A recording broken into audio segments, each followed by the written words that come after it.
Hello guys, I'm Mark J. Santos and ito na nga ang kwento. So may binili kasi akong na perla. Alam niyo naman na isa yung perla talaga sa pinaka inirerekomenda kong gamitin niyo.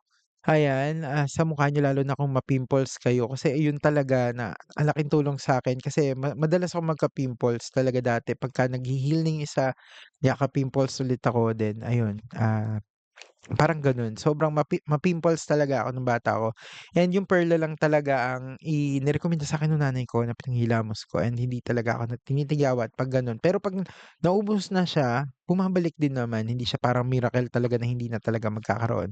Yun lang, yung ginagamit kong perla is yung perla na papaya, ayan, or yung perla na puti, ayan, na pang-damit. Pero guys, may nilabas nga po ang perla. Ito yung Perla Pure na tinatawag, andiyan na yan sa mga mall meron din 'yan and meron din po niyan sa Shopee or Lazada, ganyan. Kung gusto niyo, I'll give you the link nga po nitong, pinagbilhan ko nitong Perla para hindi kayo mapunta do'n sa mga hindi hindi totoong, seller nito, gano'n. So eto nga po yung Perla Pure, ayan, sabi dito bath soap made with pure coconut oil, remove impurities from skin, ayan, with lauric acid, ayan, clinically tested, hypoallergenic, original scent. So yun yung nakalagay sa kanya.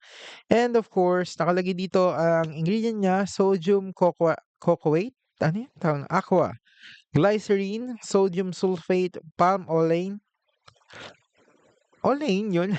So, sodium chloride, sodium gluconate, fragrance, ayan. Usage ng, direction nito, apply on skin as needed, rinse well with, water, ayan. And for external use only, of course, anong gagawin mo dito, kakainin mo ba 'to? If products comes into contact with ice daw, rinse thoroughly with the water. It o if any skin irritation occurs, discontinue use. If skin irritations persist, consult a doctor. Ayun, yun yung mga nakalagay dito. So yun na nga guys. Ay, wow, meron pa pala siyang ano, QR code sa likod ano. May pa-QR code ka pang nalalaman, Anong meron diyan, Perla? Ba't kailangan kong i-scan yung QR mo, ha? Bakit, ha? Ayan, ta's meron din siyang nakalagay kung kailan siya mag-e-expire, which is 2027. Ayan, December 3. So yun. Ayan, so ito nga yung bago ng, Perla pero na-try ko na siya. Hindi siya gano'n kakabi sa'kin, buti pa kay mama kabi siya. Pero sa akin, hindi siya kabi kasi parang, mas umiitim ako dito. Ayan, umiitim ako dito unlike dun sa may papaya. So buksan natin, tingnan natin yung itsura nung pinaka, kon niya, wait lang. Ayan, ayan.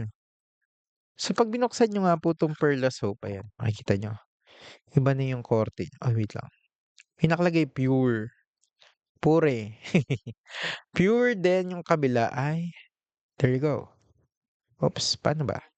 Ayan, Perla, 'di ba? Pure Perla. So, actually yung amoy niya mabango siya. Hindi siya yung alam mo yung ano, yung amoy niya is fresh from bath lang, gano'n lang yung datingan niya, hindi siya OA sa amoy. Hindi siya yung parang parang 'pag naamoy mo akala mo nag-cologne, hindi naman gano'n. Medyo ano siya, fresh yung datingan nung amoy mo 'pag ginamit mo 'tong Perla. And masarap din siya kasi mabula siya sa katawan and 'pag inaano mo siyang gano'n, mabula siya. Saka malambot din naman siya sa ano, sa balat. Yun nga lang talaga umiitim ako dito. That's why sabi nung nanay ko, "Wag mo nang gamitin etong Perla na 'to." Pero siyempre lahat naman ng mga bagay ay, iba-iba ang epekto sa bawat tao. Malay niyo, 'di ba? Maganda ang effect sa inyo nitong Perla Pure. Ako kasi bumalik ako dun sa may Perla na papaya, ayan. Pero at least Perla pa rin. Ayan, yun nga lang detergent yun, eto kasi, for body na talaga 'to. Yun lang guys. So sana nagustuhan niyo, sobrang mura lang din naman yan, eh. Bigay ko na sa inyo link para may idea kayo kung magkano siya. Ayun lang, maraming salamat, God bless, ingat po kayo palagi. Sana nagustuhan niyo 'tong video natin and, itadakimasu, hindi irashaimase and see you again sa another vlog po natin. Thank you and bye bye.